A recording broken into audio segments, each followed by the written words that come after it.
ETF index mutual funds నేర్చుకుని stock మార్కెట్లో రాణించాలనుకుంటున్నారా? వెంటనే ఈ నెంబర్కి కాల్ చేయండి. ఈ మధ్య చాలా ఐపీఓలు వస్తున్నాయి. రీసెంట్ గా మనం చూస్తుంటే క్వాడ్రంట్ లో ఆల్మోస్ట్ 53% ఆఫ్ రిటర్న్స్ అయితే రావడం జరిగింది. అదేవిధంగా స్టాలన్ లో కనుక ఇన్వెస్ట్మెంట్ చేసిన వాళ్ళకి 40% ఆఫ్ రిటర్న్స్ అయితే రావడం జరిగింది అనమాట in this single day. So అయితే అసలు ఐపీఓ అంటే ఏంటి? ఈ మధ్య చాలా ఐపీఓస్ అయితే రావడం జరుగుతుంది. ఐపీఓ అంటే ఇనిషియల్ పబ్లిక్ ఆఫరింగ్. ఎవరైతే company first time stock market లో లిస్ట్ అవుతున్నారో వాటిని ఐపీఓ అంటారు. సో కంపెనీలో కొన్ని షేర్స్ ని వాళ్ళు పబ్లిక్ కి అమ్ముతారనమాట. సో దీన్నే ఐపీఓ అంటారు. అయితే ఈ ప్రాసెస్ అనేది ఎలా జరుగుతూ ఉంటుంది? సెక్యూర్డా కాదా?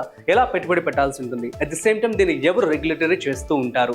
సెబీ యొక్క ప్రాముఖ్యత ఎలా ఉంటుంది? అట్ ది సేమ్ టైం ఎటువంటి స్టాటిస్టిక్స్ అనేవి మనం చూసుకుంటూ ఉండాలి ఒక కంపెనీలో కనుక మనము పెట్టుబడి పెట్టాలి అంటే. ఈ విషయాలు అన్నీ కూడా నేను మీకు ఈరోజు ఈ వీడియోలో చెప్పబోతున్నాను. సో వీడియోని మిస్ అవ్వకుండా ఎండ్ వరకు చూసేయండి. హాయ్, హలో, నమస్తే, welcome to business bus with Raju Pasupuleti on Suman TV.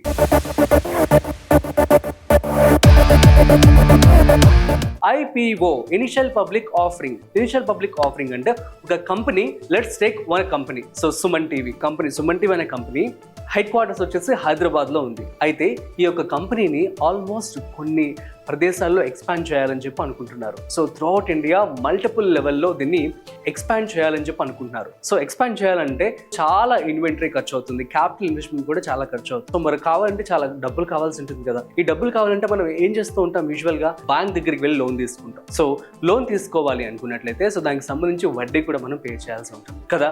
So మరి వడ్డీ పే చేయాలి అంటే ఆబ్వియస్లీ అది కంపెనీకే లాస్ కదా. కాబట్టి ఏం చేస్తూ ఉంటారంటే సో కంపెనీని కొన్ని షేర్స్కి డివైడ్ చేసి ఆ షేర్స్ని పబ్లిక్కి కొన్ని ఇవ్వడం జరుగుతుంది అనమాట. అంటే సో ఇప్పటి వరకు ఎవరైతే ఓనర్ ఉన్నారో సో కంపెనీకి సంబంధించి షేర్స్ని వేరే వాళ్ళకి అమ్ముతారు కాబట్టి సో పబ్లిక్కి ఇస్తారనమాట. సో పబ్లిక్ ఇచ్చినప్పుడు ఏమవుతుందంటే మనం కూడా వీఆర్ ది రీటైల్ ఇన్వెస్టర్స్ అనమాట. సో మనం కొనుక్కున్నట్లయితే వాటిని షేర్స్ని మనం కూడా ఆ యొక్క కంపెనీకి సంబంధించి అధికారం అనేది ఉంటుందన్నమాట. సో ఈ విధంగా కంపెనీ యొక్క షేర్స్ని మనం కొనుక్కోవడం for the first time. So దీన్ని స్టాక్ మార్కెట్లో లిస్ట్ చేయడం అని చెప్పి అంటూ ఉంటారనమాట ఫస్ట్ టైం. సో కాబట్టి ఈ యొక్క కంపెనీ డీటెయిల్స్ అన్ని కూడాను ఖచ్చితంగా SEBI, secured exchange board of India ఎప్పటికప్పుడు మానిటర్ చేస్తూ ఉంటుంది, రెగ్యులేట్ చేస్తూ ఉంటుంది. సో కాబట్టి ఈ విధంగా ప్రాసెస్ జరుగుతుంది. ఒక కంపెనీ కనుక ఎక్స్పాండ్ చేయాలి అనుకుంటున్నట్లయితే సో కంపెనీ దగ్గర అంత ఫండ్స్ కనుక లేకపోయినట్లయితే సో ఆ యొక్క కంపెనీ షేర్స్ అనేవి ఇవ్వడం జరుగుతుంది.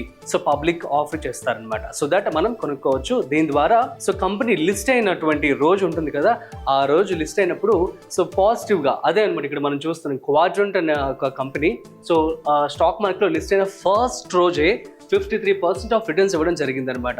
So at the same time స్టాలన్ అనే కంపెనీ కూడా లిస్ట్ అయిన ఫస్ట్ రోజే 40% ఆఫ్ రిటర్న్స్ అనేది ఇవ్వడం జరిగింది అనమాట. సో ఇట్లా మనకి ఏంటంటే ఫర్ ఎగ్జాంపుల్ మనం కనుక డబ్బులు బ్యాంక్లో కనుక దాచుకోవాలని అనుకుంటున్నట్లయితే 1 ఇయర్కి ఎంత రిటర్న్స్ వస్తాయి మనకి? అరౌండ్ ఇప్పుడు మనం చూస్తే ఇన్ఫ్లేషన్ ఆల్మోస్ట్ రేపో రేట్ తగ్గిపోయింది 5.5%. ఇందులో భాగంగా మనం చూస్తే జస్ట్ మనకి ₹1,00,000 కనుక పెట్టుబడి పెట్టినట్లయితే అందులో మనకి 5.5% ఆఫ్ వడ్డీ మాత్రమే రావడం జరుగుతుంది.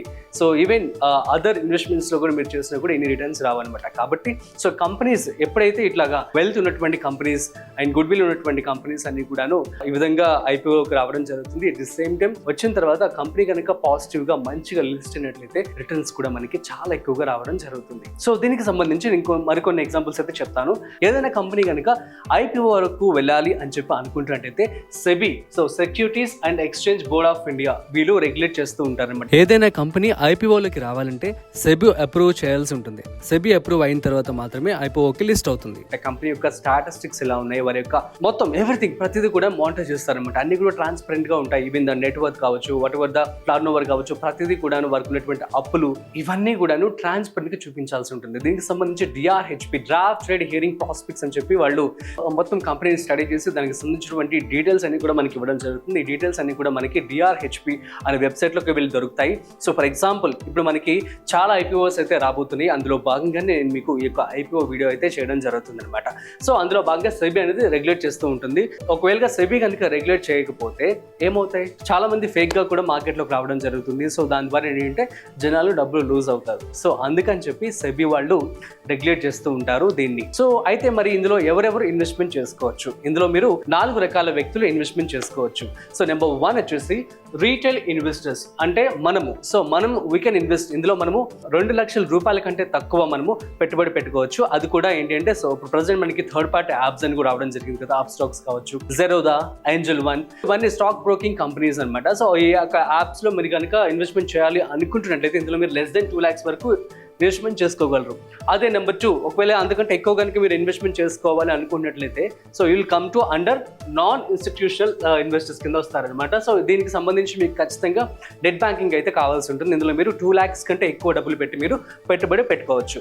ఆఫ్టర్ దాట్ మనకి క్వాలిఫైడ్ ఇన్స్టిట్యూషనల్ ఇన్వెస్టర్స్ అంటే అంటూ ఉంటాం అనమాట. సో QI వీళ్ళు ఏంటంటే యాంక్ ఇన్వెస్టర్స్ అని చెప్పి కూడా మనం అనుకోవచ్చు. ఎందుకంటే ఇందులో భాగంగా ఏంటంటే డైరెక్ట్గా కంపెనీస్ ఎవరైతే మ్యూచువల్ ఫండ్స్ డిస్ట్రిబ్యూటింగ్ కంపెనీస్ ఉన్నాయో వాళ్ళు ఇన్వెస్ట్మెంట్ చేస్తూ ఉంటారు.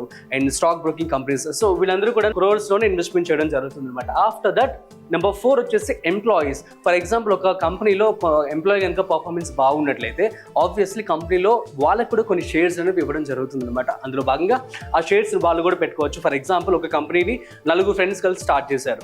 సో 4కి ఈక్వల్ గా షేర్స్ అనేవి అవైలబుల్ గా ఉన్నాయి. ఆ టైంలో ఎవరైతే ఒక పర్సన్ కంపెనీ కనుక వదిలేసి వెళ్ళిపోతున్నారో ఆ షేర్స్ కూడా తను అప్పుడేటువంటి రేట్కి అమ్ముకొని వెళ్ళిపోవచ్చు అనమాట. సో దట్ ఏంటంటే దానికి ఎక్కువ డబ్బులు అయితే రావడం జరుగుతుంది. సో ఈ విధంగా IPO అనేది వర్క్ అవుతుంది.